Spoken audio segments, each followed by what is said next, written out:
उसके जो दोस्त हैं पता नहीं वो गुंडे हैं क्या हैं, कहते हैं इसका कुंवार पता उतारेंगे हम, इसकी इज्जत उतारेंगे और ये कहीं हमें मिल जाए इसकी इज्जत खराब करके और इसको कत्ल करके वहीं फेंक देंगे। मतलब बहुत बुरी तरह टॉर्चर करते हैं, मारते बहुत बुरी तरह है।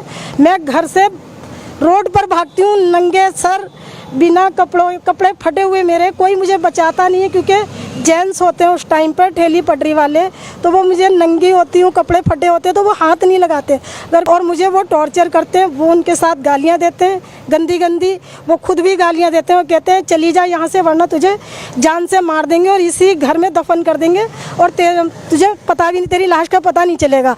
और नमस्कार, मैं हूँ राजेश भसीन और आप देख रहे हैं संवाद नेशन। इस वक्त मैं खड़ा हूं उत्तर पूर्वी दिल्ली के वेलकम थाना क्षेत्र में। यहां हम किसी मामले को लेकर आए थे, लेकिन यहां पर हमारे को एक असहाय और डरी हुई मुस्लिम महिला मिली जिन्होंने अपनी व्यथा हमारे को सुनाई थी। किस तरह से खुद इनके सगे भाई इनको शारीरिक प्रताड़ना देते हैं, मानसिक यातना दे रहे हैं। उन्हीं की जुबानी सुनिए उनके साथ क्या क्या बीत रहा है। जी बहन, आप बताइए। जी सर, मुझे मारते हैं बिला बात पे, बिना वजह और घर से निकालते हैं। मैं एक कुंवारी लड़की हूँ, ना माँ बाप है, कोई मेरा सहारा नहीं, कोई कमाने का ज़रिया नहीं। मैं खुद कमाती हूँ, मेहनत करती हूँ तो खाती हूँ। आज मैंने अपनी दुकान एक होटल वाले को किराए पर दी है तो वो बहुत मुश्किल से उस दुकान को चलने दे रहे हैं, वरना उसको भी किराएदार को भगाते रहते हैं। आए दिन हमने एक बार, आपको ये कौन भगाता है? ये मेरे सगे भाई अब्दुल मुकीत, अब्दुल हसीम, उनके लड़के, उनके साथ उनके कुछ दोस्त होते हैं, दोस्त हैं या वो गुंडे हैं, मुझे कुछ पता नहीं चलता है। वो उनकी फुल मदद करते हैं और मुझे वो टॉर्चर करते हैं। वो उनके साथ गालियां देते हैं गंदी गंदी, वो खुद भी गालियां देते हैं और कहते हैं चली जा यहाँ से वरना तुझे जान से मार देंगे और इसी घर में दफन कर देंगे और तुझे पता भी नहीं, तेरी लाश का पता नहीं चलेगा। और एक मोहम्मद वसीम है, वो भी बहुत गंदी गंदी गालियाँ देता है। मेरा भांजा, बहन का बेटा जिसे मैंने पाला था, वो कहता है तेरी गर्दन काट के नाले में डाल दूँगा, तेरी लाश का पता नहीं चलेगा। बहुत गंदी गंदी, जो मैं अपनी ज़ुबान से वो गालियाँ नहीं दे सकती।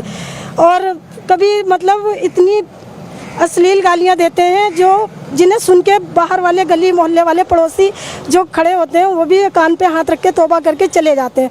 और वो हमेशा इस फिराक में रहते हैं कि उसके जो दोस्त हैं पता नहीं वो गुंडे हैं क्या हैं, कहते हैं इसका कुंवार पता उतारेंगे हम, इसकी इज्जत उतारेंगे और ये कहीं हमें मिल जाए इसकी इज्जत खराब करके और इसको कत्ल करके वहीं फेंक देंगे। मतलब इस तरह की बातें आपके सगे भाई आपके साथ करते हैं। आप ये बताइए, मतलब वो आपकी जायदाद को हत्याना चाहते हैं और जिस मकान को आप अपना बता रही हैं उस पर मालिकाना हक और उसका जो तो है मालिकाना हक किसके पास है? मालिकाना हक मेरे पास है। वो अपने आप को झूठा करके करार देते हैं कि हम जीत गए और हमारा मालिकाना हक है और ये हार गई, ये कुछ नहीं कर सकती है, हमें ऑर्डर मिला है कोर्ट से तो हम ये बिल्डिंग बना रहे हैं और ऐसा ऑर्डर कोई नहीं है। और वो चाहते हैं कि जल्द से जल्द इसको इतना मारो, इतना टॉर्चर करो, इसको बेइज्जत करो, ये इस प्रॉपर्टी को छोड़ के भाग जाए या कहीं जाके दहशत में अपने आप जहर खा ले और मर जाए और हम कह दें ये टेंशन में मर गई और हमारे ऊपर कोई इल्ज़ाम नहीं आए। मतलब बहुत बुरी तरह टॉर्चर करते हैं, मारते बहुत बुरी तरह है। मैं घर से रोड पर भागती हूँ नंगे सर, बिना कपड़े फटे हुए मेरे, कोई मुझे बचाता नहीं है क्योंकि जेंट्स होते हैं उस टाइम पर ठेली पटरी वाले, तो वो मुझे नंगी होती हूँ, कपड़े फटे होते हैं तो वो हाथ नहीं लगाते। अगर कोई लेडीज़ होती तो वो बचाती है, मेरे को आ जाती है इत्तेफाक से, तो वो लेडीज़ बचाती हैं, फिर जेंट्स भी मदद करते हैं और मैं किसी तरह फिर थाने भी आ जाती हूँ भागकर और अपनी जान बचाती हूँ इस तरह से। लेकिन थाने आकर मुझे पूरी तसल्ली, पूरा सुकून नहीं मिलता। इतना कर देते हैं कि मैं उस घर में फिर दोबारा रहने लगती हूँ। पुलिस वाले इतनी मदद कर देते हैं मेरी बात में कि मैं उस घर में जाके रहने लगती हूँ और कहीं नहीं जाती हूँ। उनको थोड़ा बहुत हड़काते हैं लेकिन कानूनी कार्रवाई बिल्कुल ऐसी हो जाती है कि मतलब मेरी समझ में नहीं आती है। मैं आपको एक बात बता दूं, आपकी बात बीच में रोककर, ये जो जायदाद और प्रॉपर्टी के मामले में होते हैं इसमें पुलिस दखल नहीं दे सकती। आप उनके खिलाफ कोर्ट में मुकदमा दायर करें, लेकिन अगर आपके साथ कोई शारीरिक प्रताड़ना करते हैं या आपको अभद्र टिप्पणियां करते हैं, और ये कितने वर्षों के साथ आपके साथ ये दौर चल रहा है? ये पिछले पूरा 28 साल से चल रहा है मेरे साथ। मैं जवान थी, 20-22 साल की उम्र से मेरे साथ ये चल रहा है। और थाना, पुलिस, कोर्ट कचहरी, मारपीट ये पिछले 28 साल से लगातार चलता आ रहा है। और मुझे कोई बचाने वाला नहीं। मेरी माँ बचाती थी तो वो भी पिटती थी। 85 साल की थी मेरी माँ, उसको भी बहुत बुरी तरह मारा करते थे ये। और वो भी बहुत बुरी तरह डर जाती थी और कहती थी बेटा चुप रहे, अब किसी से कुछ मत कहना, नहीं तो ये हमें मार देंगे। मैं आपको बता दूं, इनकी न्याय की मांग के लिए आज खुद हिंदू संगठन के लोग आगे आए हैं। इन्होंने अपनी व्यथा बताई और मेरे साथ मोहित जी यहाँ खड़े हैं, बजरंग दल के सदस्य हैं, और इन्होंने इस बहन की गुहार सुनी। मोहित जी, इस मामले में आप क्या कहना चाहेंगे? देखिए, मैं सिर्फ इतना कहना चाहूँगा, आज इनसे जब मुलाकात हुई इन्होंने बताया कि किस तरह से इनके जो सगे भाई हैं वही इनकी इज़्ज़त के लिए ख़तरा बन गए हैं।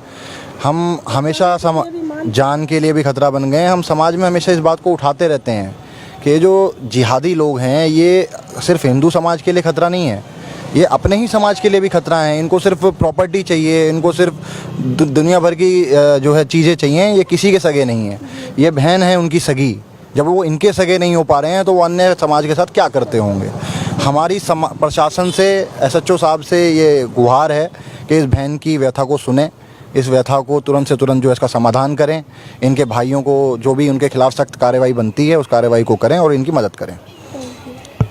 और हम समाज से भी कहना चाहते हैं, इस तरह की बुराइयों को ख़त्म होना चाहिए। जहां पर एक सगी बहन के साथ खुद भाई ही दुर्व्यवहार कर रहे हैं, और इस तरह की बातों को हमेशा से ही सुदर्शन न्यूज़ चैनल और संवाद नेशन उठाते आए हैं और हर भरसक प्रयास करेंगे कि इस बहन की मदद हो और जो इनका स्वामित्व है उस जगह पर वो इनको हासिल हो, और जो इनको प्रताड़ित कर रहा है उनको उचित से उचित कानून सजा दे। बस इसी के साथ मैं अपनी वाणी को विराम देता हूं। मैं राजेश भसीन, संवाद नेशन के साथ, वेलकम उत्तर पूर्वी थाना क्षेत्र से।